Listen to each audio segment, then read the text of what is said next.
Some musicians prefer the natural rhythm and feel of playing pads or drum machines. Some prefer the step sequencing workflow, where you can program beats without worrying about playing precisely. On push, we're able to play and step sequence at the same time. So let's look at how to put together a simple beat.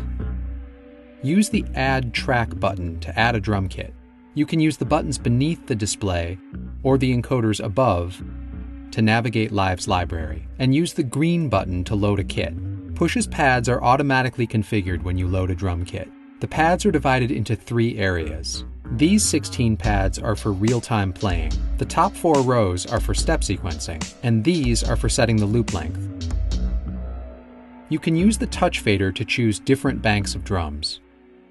This corresponds to the pad overview slider in the drum rack in Live. Hitting a drum pad selects that pad and shows its parameters in the display. The pad colors indicate whether the pad is selected, contains a sound, or is empty. The step size is set by this column of buttons.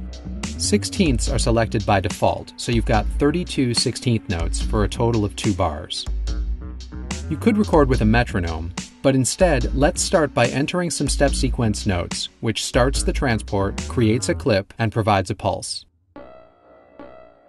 You can press multiple steps at once. If you hold a step and press the accent button, you can make this pattern more dynamic. The loop length controls allow you to set the length of the clip's loop. Each pad here corresponds to one of 16 possible bars, so you can quickly create a 1-bar loop or a longer loop.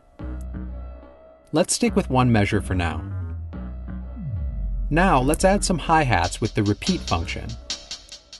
The repeat feature lets you play repeated notes at a variety of durations, using the pressure of the pad to adjust velocity.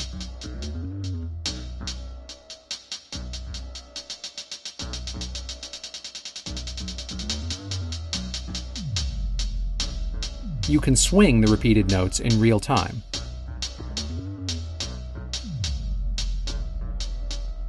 Let's overdub this onto our pattern. Next, we'll record in kick and snare. That's okay, but the kick is a little too loose. If you hold quantize and then hit the pad, all the notes on that pad will be quantized.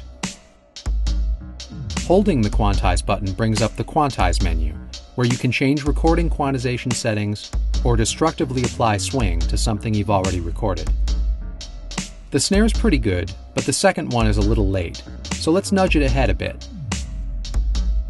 When you hold a pad, step, or steps, you can nudge the step backwards or forwards in time. You can also solo or mute a pad. You can make variations of your drum patterns by pressing the duplicate button, or double the loop length with the double button. Touching the notch tempo encoder shows you the current tempo of your set. Turning it changes the tempo by 1 BPM. Holding Shift while turning it allows for finer tempo control. And you can tap in the tempo if needed.